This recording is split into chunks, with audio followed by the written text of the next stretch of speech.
তো বন্ধুরা, আজকে একটু মাটন নিয়ে এসেছিলাম, খুব খেতে ইচ্ছে করছিল তাই।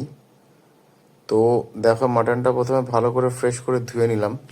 তো মাটনটা ধুয়ে তার সাথে যে যে ইনগ্রিডিয়েন্টসগুলো ছিল, এদিকে পেঁয়াজ কুচিয়ে রেখেছিলাম, তারপরে লঙ্কা বেটেছিলাম, রসুন বাটা ছিল, আদা বাটা ছিল, আর এদিকে কড়াইতে সর্ষের তেলটা দিয়ে দিলাম। এই হচ্ছে কড়াইতে সর্ষের তেল দিচ্ছি, দেখো। আর পুরো রান্নাটা আমি নিজেই করছি।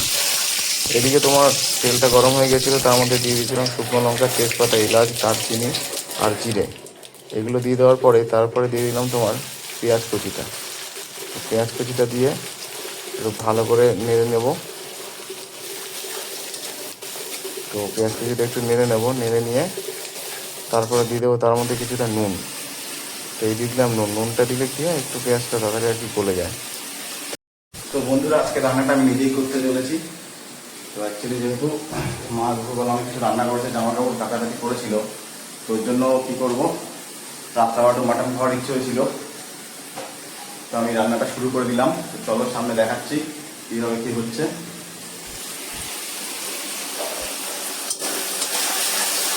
এদিকে দেখো, পেঁয়াজটা ভাজতে দিয়ে দিয়েছি।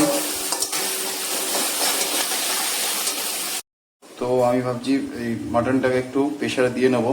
তো এর মধ্যে দিয়ে দিলাম কিছুটা রসুন বাটা, আদা বাটা আর একটু কাঁচা লঙ্কা বাটা। তো এগুলো সব দিয়ে দেওয়া হলো। এবার দিয়ে দেবো একটু নুন,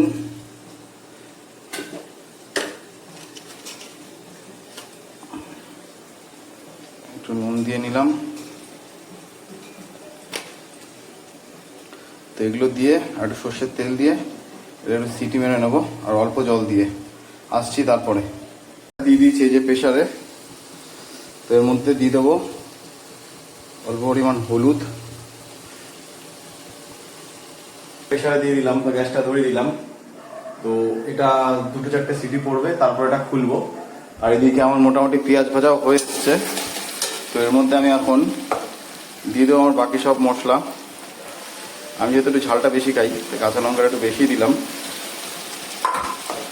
দিয়ে দেবো একটু রসুন বাটা, আর দেবো হচ্ছে একটু আদা বাটা। দিয়ে এদিকে মশলাটা কষুক। তো আজকে মাটনে আলুটা দেবো। হ্যাঁ, আলুটা নিয়ে একটা ব্যাপার আছে।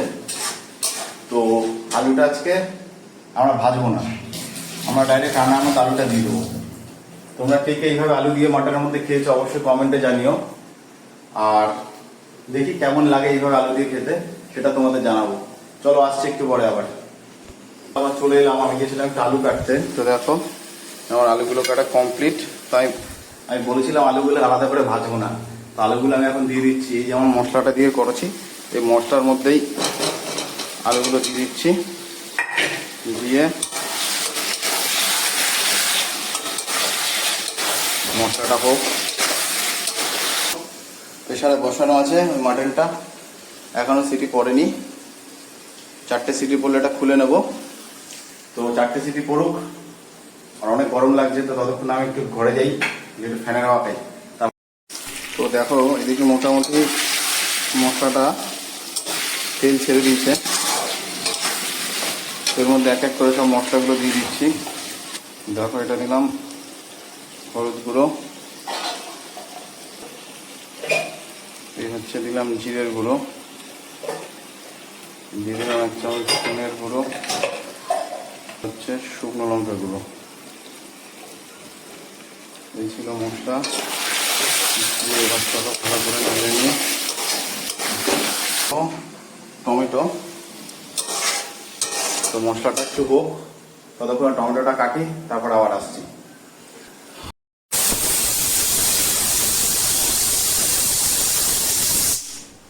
দেখো, ফাইনালি প্রেশারটা খোলা হলো।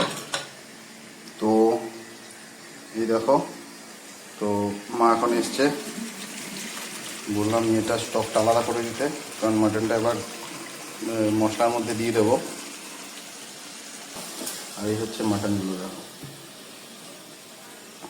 তো মাটনগুলো এবার দিয়ে দেবো এক এক করে। তো দেখো, মাটনটা এবার দিয়ে দেওয়া হচ্ছে।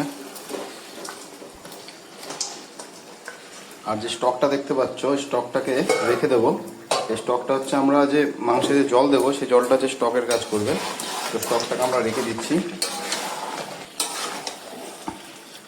মাটনটা দিয়ে দিলাম, এবার এর উপরে দিয়ে দিলাম টমেটোটা।